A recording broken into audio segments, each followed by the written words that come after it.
Les spécialistes ne sont jamais d'accord les uns avec les autres, les économistes non plus, les philosophes non plus. Donc en fait, il n'y a pas de scientifique qui a raison, il y a simplement ceux qui achètent les raisonnements qu'ils ont. Donc c'est le choix de JP Morgan de penser ça.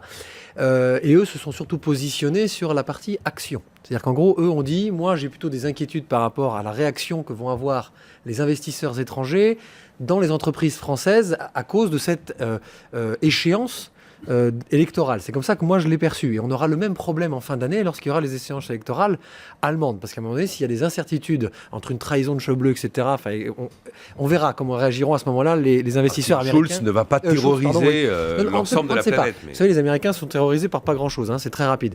La preuve, ils ont mis M. Trump au pouvoir uniquement sur la peur. Donc c'est bien connu. Bon, il y a deux choses. D'abord, pour la petite histoire, ça m'a fait sourire quand je le disais. J'ai un client, moi, qui m'a appelé hier soir en me demandant qu'est-ce qu'on allait mettre en place et qu'est-ce qui serait créé comme produits et solutions de placement si Marine Le Pen passait en mai 2017. Est-ce qu'on sera en franc, est-ce qu'on sera pas en franc, etc.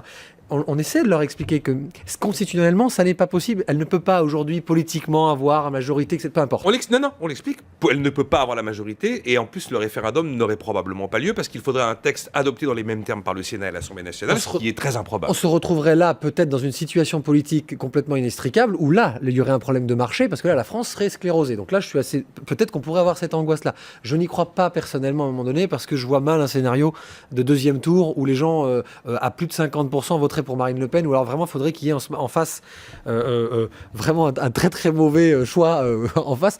Mais enfin bon, je crois que ça n'est pas possible. Non.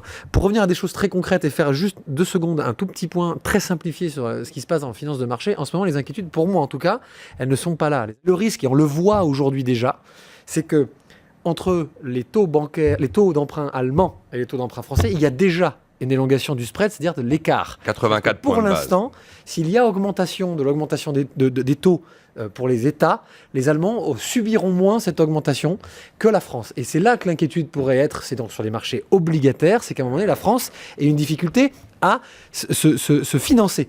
Donc, est-ce que c'est à cause des élections ? Je ne suis pas sûr que ça ne soit qu'à cause des élections. C'est aussi à cause, d'un moment donné, l'Allemagne a réussi clairement à se réformer, ce que la France n'a pas encore réussi à faire. Donc, c'est facile de mettre tout ça sur le dos de Madame Le Pen en disant c'est parce qu'on a peur de Marine Le Pen.